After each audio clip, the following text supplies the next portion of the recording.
Hello, this is a prepaid call from an inmate at the Virginia Department of Corrections, Red Onion State Prison. To accept this call, press 0.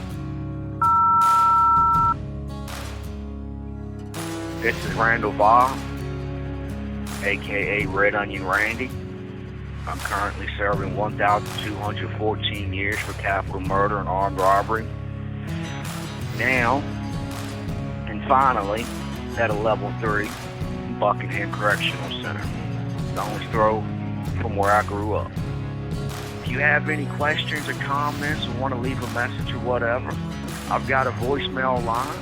That number is 1-888-524-1932. You can also visit my website, which is new and improved and got different features and whatnot, at www.redonionrandy.com. I hope you do. Let's get started with the podcast. Today, I'm going to do an episode from a question from a lady who calls herself Black Sheep Mom. She's one of my Patreons, one of my paid Patreons, actually, which I appreciate, ma'am. Thank you very much. But she sent a question in, which is appropriate because it's basically a week and a half, give or take, till Mother's Day. And she asked me, what kind of experience have I seen throughout the prison system? Bad moms, good moms, and so on and so forth. Because I have talked about my mom on, multiple podcasts previously. So I'm really not going to talk about my mom today. I'm going to talk about other people's moms, some good and bad. For some, I'll mention names for like the good moms. For some of the bad moms, I won't. Simply just out of respect and so on and so forth. Now, the thing about Black Sheep Mom is, as you probably already picked up from the name, she is the mother of a black sheep. Her son is currently incarcerated. I don't know what country, I don't know what state. I'm assuming more than likely it's here in America. I don't know what state, obviously. I don't know what, the charges were or any detail. I just know that the lady listens to my podcast. She supports me, and that's good enough for me. I would have to say one of the worst moms that I've heard about.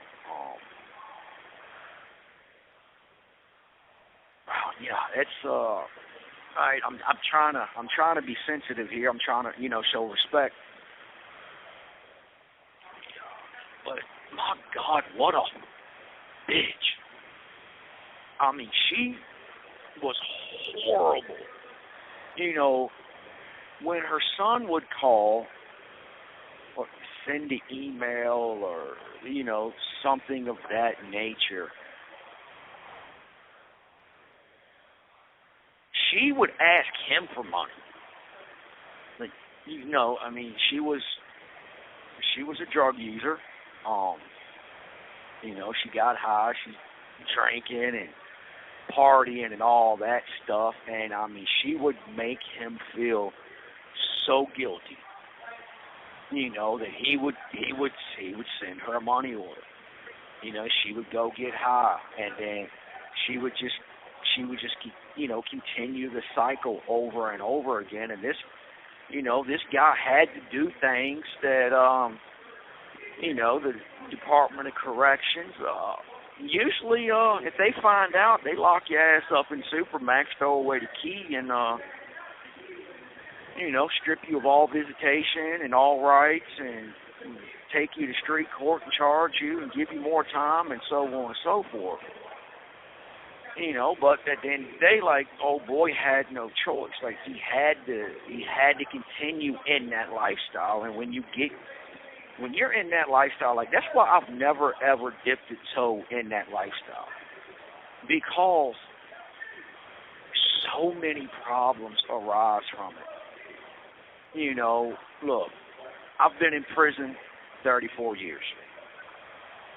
I know people. Like, I know people in the gang community. I have respect from a lot of people, you know, in the drug community.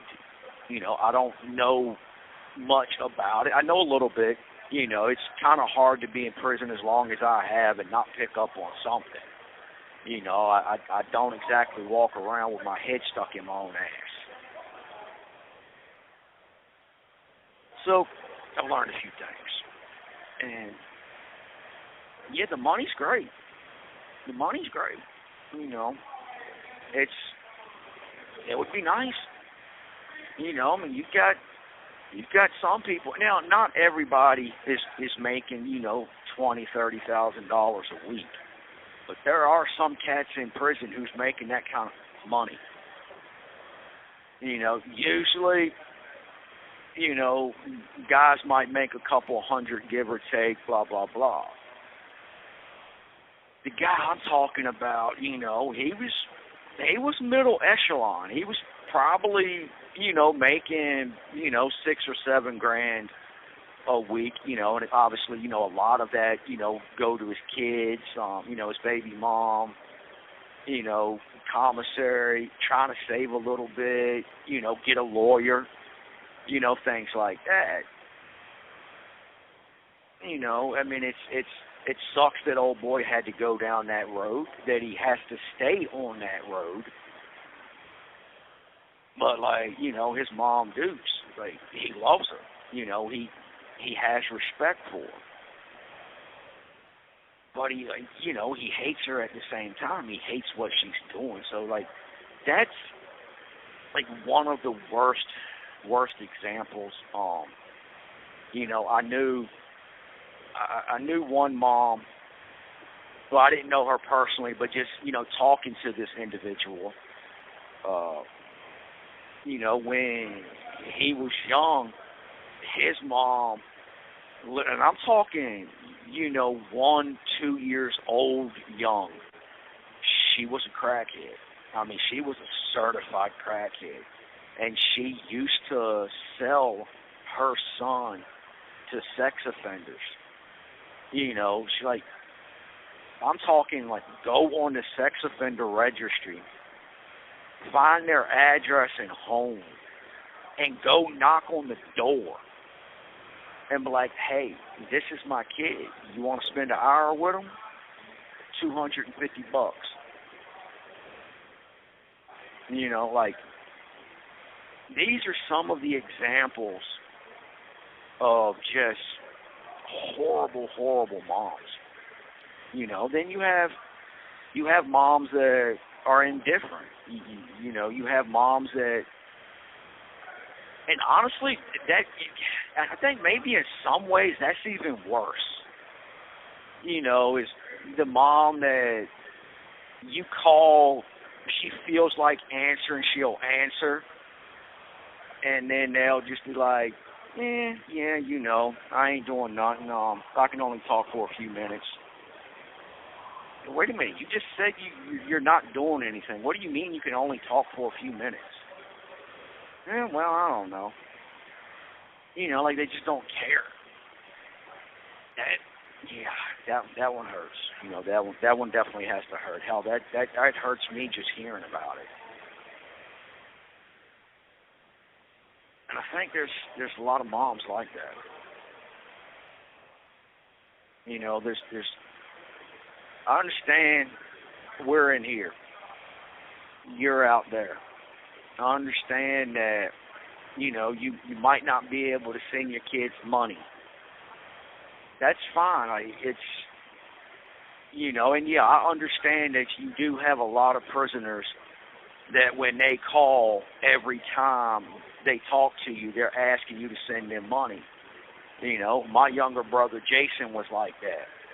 You know, every time he called my brother or anybody, he always asking money. Hey, send me money, send me money, send me money. Hey, man, get this for me. Do that for me.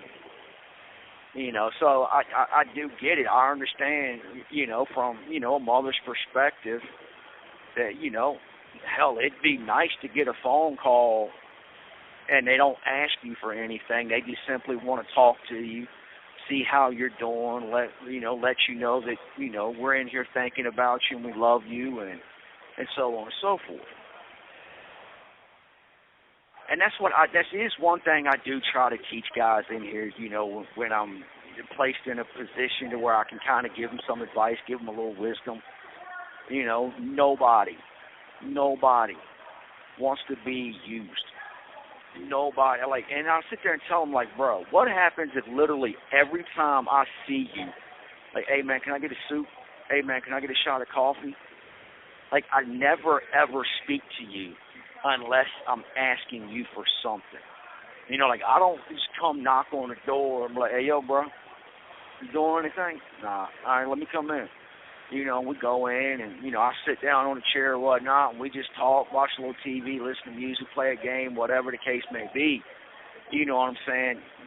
Check in, see how you doing, and then, you know, after a while, get up and roll on about my business. Like, it's, you know, and believe me, I've been on this end of it, but I can tell you right now, I don't stay on the end of it very long. You're not going to use me. I don't use other people. You're not going to use me. You know, so I see a lot of that happen too. You know, so I understand sometimes when moms, they just, even if they're literally doing nothing, they don't answer the phone. They'll just ignore it. And, you know, when they do, when the guilt does, like, okay, I really need to talk to my son, and you accept the call. And, you know, they lie and be like, well, I was busy, or my phone was off, or the battery was dead, or whatever the case. I was in a doctor's appointment. You know, like, really, Mom? Doctor's appointment? Like, I called you at 9:30 at night. Well, you know, I had to go when I could go. But, that one was pretty good. But you know, those are the things, man, that, yeah, it's hell on relationships in here. I'm telling you, getting locked up is a nightmare on relationships. But I've seen some great moms. You know, I think the two that stand out the most to me is my buddy Frank's mom. She was, you know, a much older lady, old country girl from the mountains, you know, a hillbilly chick basically. You know, she was salt of the earth, and, you know, like, if Frank, because sometimes Frank, he kind of gets in his little moods where he doesn't want to talk to nobody, and, you know, he might go a week or two without calling her, and then he'll call her, and she will cuss his ass out. Boy, I don't care, you're going to call your mama. I love you, and you will talk to me until the day I'm dead, and you're going to let me know how you're doing. Like, you know, and she, even, you know, she was retired, she couldn't work, she had, you know, she was on disability and, you know, all that stuff. She still sent him money. And he'd sit there, and Frank, and this is the thing, Frank never asked her for anything. You know, and she would send it, and he would be like, Mom, you don't have to send me nothing. And she'd be like, boy, shut the f*** up. I'll do it because I love you, and that's where it's going to be. You know, and you send it back, I'll come visit you and slap you upside the damn head. They can lock me up. You know, like, she was that kind of mom. And the other one is my buddy Micah Patterson. His mom, Miss Patterson, she's really cool. Like, I never really actually got to talk to her on the phone. I kind of wanted to, but, you know, I'm not going to ask. I was just kind of hoping that Micah would pick up on that, or she would, and like, hey, you know, because I used to call her second mom. She was cool. She would always buy fantasy books for Micah. But the thing is, when he would ask for specific fantasy books, she would always not only buy him a copy of the books, she would buy herself copies of the books, and she would read them along with her son. And, that way, because, look, and this is the thing that some people don't understand. We don't have a lot going on in prison. And this is one of the reasons why I have so much respect for this lady. Sometimes we don't know what to talk about. Like, when I call, it's like sometimes, man, having a conversation with a few people can be very challenging and difficult for me because I basically do the same thing day in and day out. I go listen to my episode, Groundhog Day, I believe it's titled. It's literally, that's what I do day in, day out, day in, day out. So when y'all ask me, what you do today? Well, you've pretty much asked me that question every time I call you, and for the most part, it never changes. So I always thought it was just so awesome of Miss Patterson to order the exact same books that she ordered for her son, that she would watch TV shows that he would watch. She would go and watch a movie that he would watch, like if they played a decent one on the DVD channel on the weekends or something, like just so they would have something to talk about, just so they could, have fresh communication. It goes without saying that, his mom, just supports him, and not just supports him, but supports him pretty damn good. That boy has pretty much everything you could possibly have in prison, and quite a bit of it, especially commissary, because she goes out of her way. And the same thing, his father does the same thing, his sister helps, and so on and so forth, and I will say this about Micah, go to Prison Audio, my editor, Michael Tweedy, he interviewed Micah. There's 2 episodes up. You can find it. Listen to it, because I've only met 3 people in prison that I genuinely thought and felt were absolutely 100% innocent, and Micah Patterson is one of them. So all the more so that his mom is a good mom. She stuck with him. She believes him. She's fighting for him. She's saving up money to hire John Sheldon, whom I recommended to him. Is the absolute best post-conviction lawyer in the state of Virginia. And it's going to cost. And John Sheldon's worth every freaking penny of it. But she's out there busting her ass, working her fingers to the bone, and sacrificing. Like, there's a lot of things that she would probably like to get for herself, but she's not doing it. She's just taking that money and just every paycheck just putting money towards his legal fund, towards his, getting a lawyer. Like, I genuinely think Miss Patterson is probably the best example of mother. You have 1 minute remaining. Miss Patterson is probably the best example of motherhood that I've seen in prison. I've seen the good, I've seen the indifferent, I've seen the downright ugly. But just like every other walk of life, you have the good, the bad, and the ugly.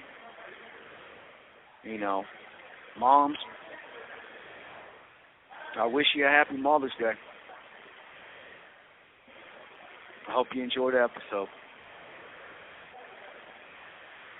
Thank you, Black Sheep Mom, for giving me that question. It actually gave me a lot to think about and ponder on, motherhood and so on and so forth. So keep supporting me, and I appreciate you out there.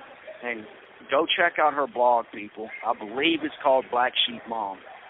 So have a good one.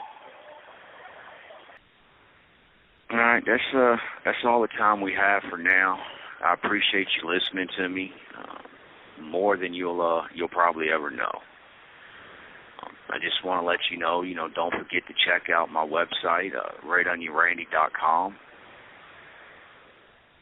And for those of you who want to hear more, or you want to listen to the episodes commercial-free, or hear me and my editor discuss a little bit further into the episodes, please go to Patreon, join me, support me.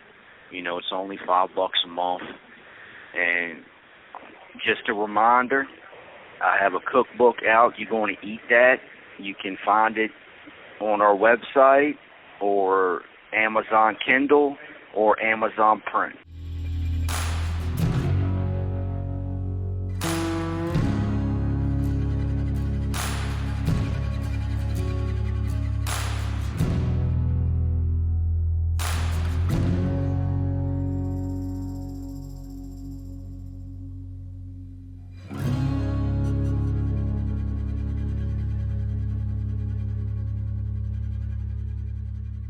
Thank you for using GTL.